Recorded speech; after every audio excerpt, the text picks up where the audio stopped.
Hey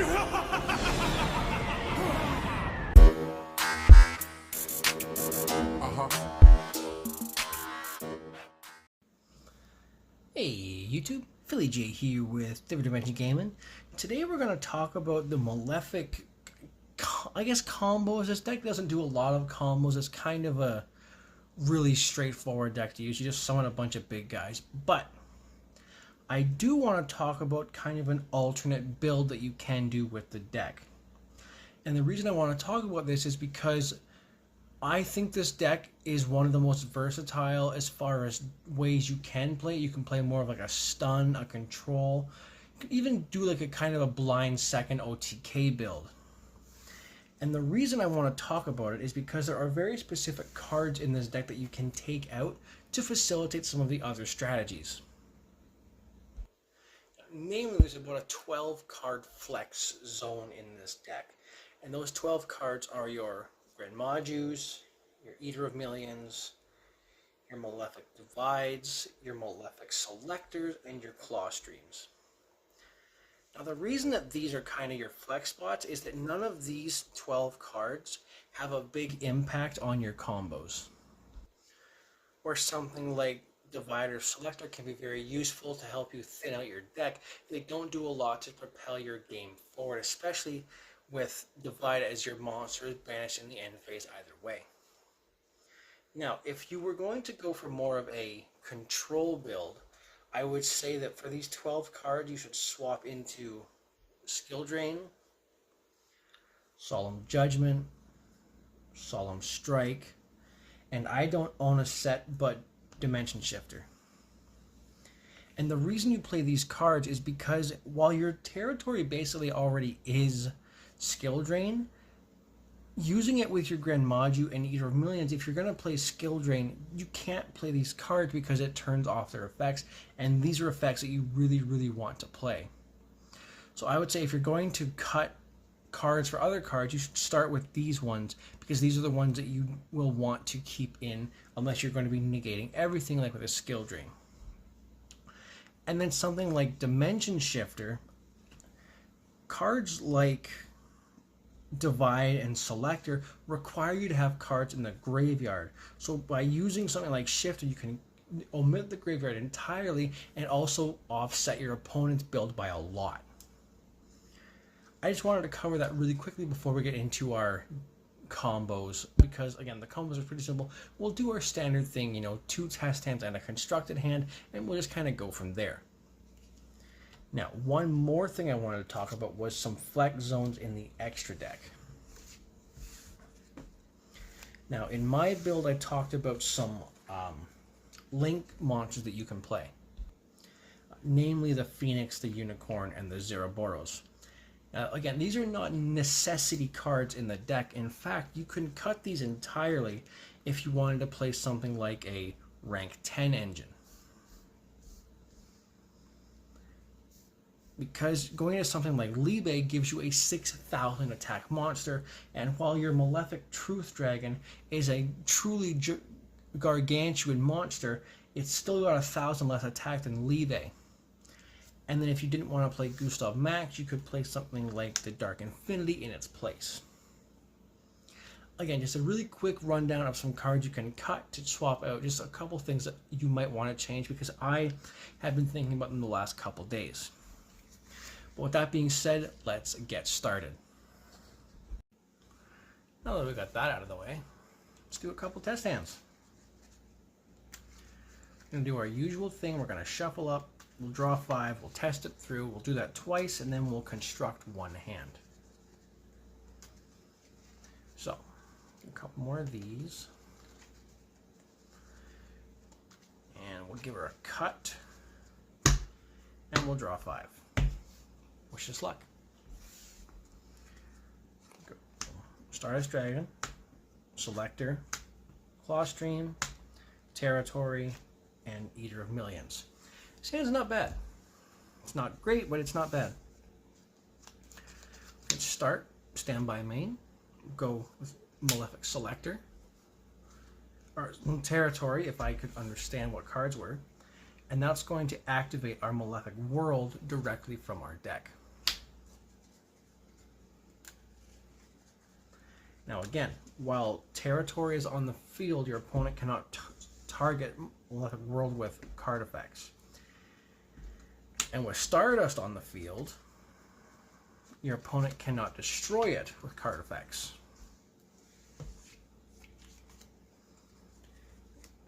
Eater of Millions. Banish our 3 links. We're pretty much always going to banish these because we're not going to go into them very often. And we'll hit an Entis and we'll hit a Cyber End. Banish those 5 face down. You'll summon your Eater of Millions. You can set your Malefic Claw Stream. And you can pass a turn on that. Now that's not much interaction on your opponent's turn. You know, that's 1 piece of interaction, 2 if you count the Eater of Millions. So this hand is kind of slow, but when it comes back to our turn, in the draw phase, instead of drawing for a turn, we can activate our Malefic World. We can reveal 3 copies of Malefic Paradigm Dragon. Now that's a very important card for this strategy. This card is actually one of the better cards in our deck. So Malefic Paradigm Dragon, use the effect. We're going to banish our Malefic Paradox Dragon. We're going to summon it to the field. Now on field effect of Paradigm Dragon, we're going to target our Stardust Dragon. We're going to put it back in our extra deck. And then we're immediately going to summon it. And now you've got way more offensive power. And this is one of those moments where if you wanted to, you know, if you ban something else, you could link away, you could do whatever you needed to do because you do have the 1 discard in your hand. Or if you search something else, maybe you open out 2 level 10s, you can go into one of those rank 10 plays that we talked about at the earlier point of the video. So again, simple, straightforward deck. There's not a lot of moving pieces here. It really is just hit your opponent as hard as you can, as many times as you can, as fast as you can. So let's shuffle up and do another one. So hand number 2, we're going to give it a little bit of a shuffle. I do like to give it a little power shuffle in between when I turn the camera off, turn it back on, just to make sure the deck is properly mixed up. But we give it a little shuffle beforehand because we don't want people think that our deck is stacked. So let's go for Paradigm, World, Stardust, Truth, Desires. Okay. This is an interesting hand. If we can somehow get access to Malefic territory, this hand will be very good. So unfortunately, we're gonna have to shotgun that Desires right away. I'm gonna go 1, 2, 3, 4, 5, 6, 7, 8, 9, 10. 1, 2. Oh. Well, sometimes we're just real good at the game. So let's activate that territory. We're going to activate a Malefic World directly from our deck. Now it's important in decks that you actually care about a lot of the cards that are in your deck, whereas this one we're kind of just, a couple big guys and we're going to hit our opponent. Keep in mind what you banish off of your Malefic, your Pot of Desire, sorry. In this case, we haven't banished all our copies of anything, which is good for us. So, with these 2 cards out, we can start going kind of crazy. We'll go Stardust effect, banishing itself to summon itself. Paradigm effect, banish itself to summon itself. Use Paradigm second effect, putting Stardust back in our extra deck, and then immediately summon it to the field. And then we can go to my hand, Eater of Millions, and we'll go with 1, 2, 3, 4, 5. And just the ones that you don't really use all that often. Just under here, put that guy right there. So, again, you don't have a lot of pieces of interaction, but you've got a lot of attack points on the field. Your Eater of Millions is at 1,600. 100 for every banished card, and you've currently got 16 banished. 2,500, 2,500, and 4,000. Now again, we are protected through our territory and our Stardust, so our Malefic world is safe where it is. Now an interesting thing about this deck is that because if you activate a field spell over a field spell, technically for a half second there is no field spell on the field. So one of the weaknesses of this deck is your opponent putting a field spell on your field. Something like a set rotation or the Valent field spells, we're going to put it on your field. For a half second there's no field spell, which means your Malefics will destroy themselves. Now, I don't know if it works this way, but I think the Stardust, the regular one, can protect them from destroying themselves. I'm not positive on that. If somebody in the comments wants to correct me or confirm, please do, because that's a ruling I'm really interested in, to be honest. But in that half second, if they do destroy themselves, bring out your big boy. So let's talk about that perfect hand and what we want to kind of see happen through that hand. Alright, so for your perfect hand, we're going to want to open one of our level 10s, preferably Paradigm, Paradox Gear, Dogmatic of Punishment, Malefic Territory, and Malefic Selector. So first things first, we're going to keep doing the same thing over and over again. We're going to activate that territory because you really, really want that field spell access, because your deck literally lives and dies by the field spell. So we'll find it wherever it happens. You should put them all at the very top. Why not? We'll activate the Malefic World. Then we can normal summon our Parallel Gear. Use its effect to tribute itself to summon from our deck a copy of Parallel Gear and add our Stardust Dragon to our hand. We're going to activate that Parallel Gear. I don't activate. We're going to use the effect. We're going to synchro summon with the Stardust in our hand. You're going to summon your Paradox Dragon. Now we can use the Paradigm Dragon in our hand.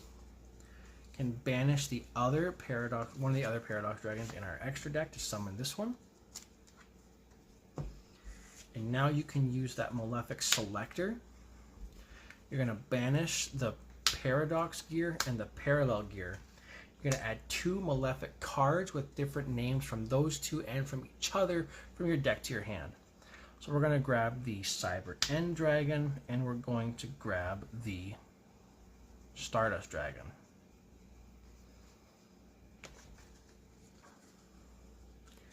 Now, if you're not doing the rank 10 play, and for this hand I'm just going to showcase the rank 10 play just to kind of show it off, just so you can all see what it does. If you're not doing the rank 10 package, instead of the Cyber End Dragon, grab something like your Claw Stream just to give you that extra piece of interaction on your opponent's turn. In fact, I think we're going to go for that anyways. So we can still do our rank 10 combos this way. So we're going to use the Stardust. I'm going to banish the Stardust to summon the Stardust. Now you can go Paradigm second effect, put Stardust back, and put Stardust out. Actually, we're going to put Stardust in the extra monster zone. Now, if you want to, you can overlay these two, because you're not locked in anyway. And you can either go, I don't know why I'm looking in there, no, the cards aren't in there.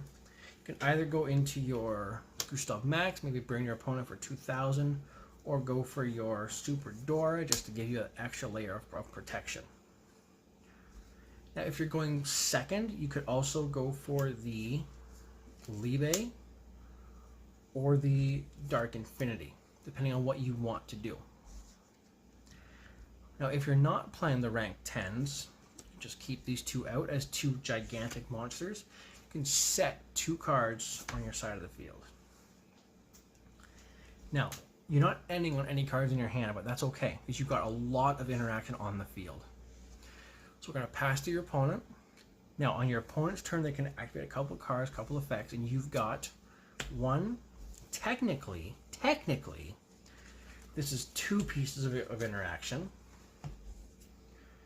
3 and 4 pieces of interaction on your opponent's turn. You've got destruction protection, you've got a pop on your field plus 2 more. So you've got 3 pops on your opponent's field and protection from destruction on your field, plus an additional layer of protection for your Malefic world. So you've got 4 pieces of interaction and you've got 10,000 attack points on the field. And when it comes back to your turn, assuming that we use all of these, let's assume we use every piece of interaction that we have. When it comes back to your turn, you can use the Malefic world. Instead of drawing for turn, you can just reveal 3 copies of Malefic Cyber and Dragon. And you can special summon it by banishing the original.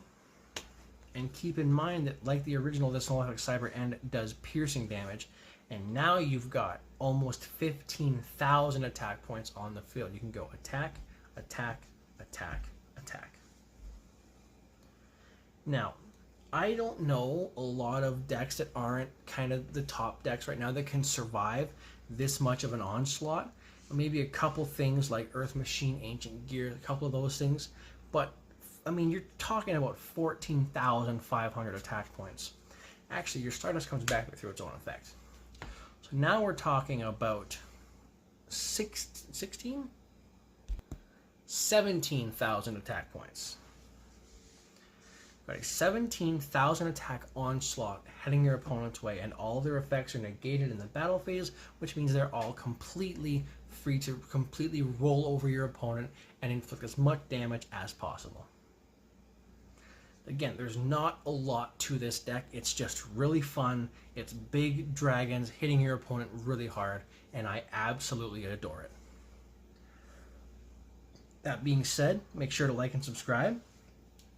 Follow us on all the socials. Make sure to join our Discord server. Special thank you to Deep Winter AI for our thumbnail, and we'll see you next time.